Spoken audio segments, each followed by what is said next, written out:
Cody Alexander Match Quarters. We're going to be breaking down the technique down here by Denzel Ward. We got T. Higgins on a fade route. Again, a tall receiver, athletic receiver. The Browns play a lot of man coverage. So at the very beginning of this, let's go through our stance and alignment. I really like his outside alignment, especially when we get cover one. As a DB, we want to funnel everything to the post safety. Now, what we're going to get from T. Higgins is a fade release. He's going to give us a little bit of a stutter, and then he's going to give us a speed release right now. This is one of the things as a corners coach that we understand. A lot of other people kind of don't understand the position in terms of this, but just because I'm outside leverage doesn't mean I can continuously hold that outside leverage, especially when we have a route like this.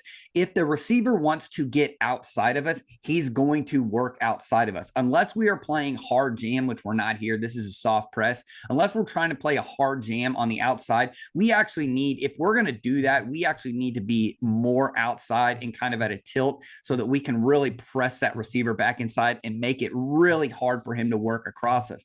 But in soft press like this, he's going to work outside.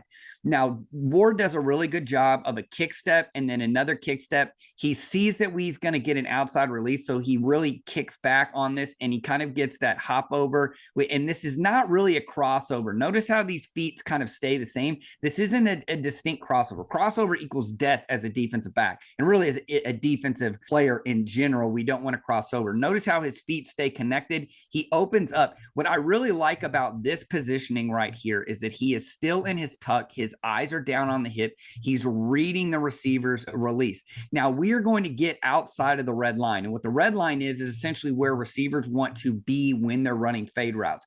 Once he's outside the red line, Ward right now knows that we're probably not getting a comeback. We're already past the sticks. That's not really in the zone of where he wants to come back. We're probably going to get a comeback up here. And if we wanted to come back, this would be something where he would try and stem us inside and then drop us back out.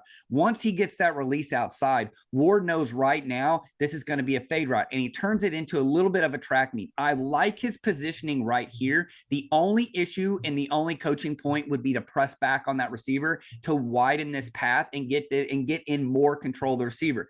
Because we turn this into a track meet, Ward ends up doing a great job. He's going to sit back on the receiver. He's running the route for the receiver. The only problem is because he's too far in front of the receiver, he's actually going to slide off in front, and it actually gives T. Higgins access to the ball. So instead of getting into the hip and pressing to the sideline, we get in front of the receiver and we kind of slide off. I see this often with DBs is that they know the route, they accelerate, they get in control, but they get too far ahead of the receiver, and we either get a dropout fade or we get something like this where we slide down, we fall down, and then the receiver has to attempt a really athletic throw. Now, at the end of the day, this is a low percentage throw, and we're making him make a spectacular catch, which he does not get it. Overall, great technique. Just wish we could press that hip a little bit more than we do right here. So at the beginning, we get a nice kick step.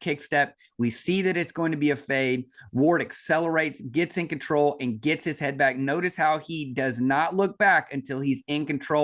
He spots the ball, and then he runs the route for the receiver and forces it to be a spectacular catch.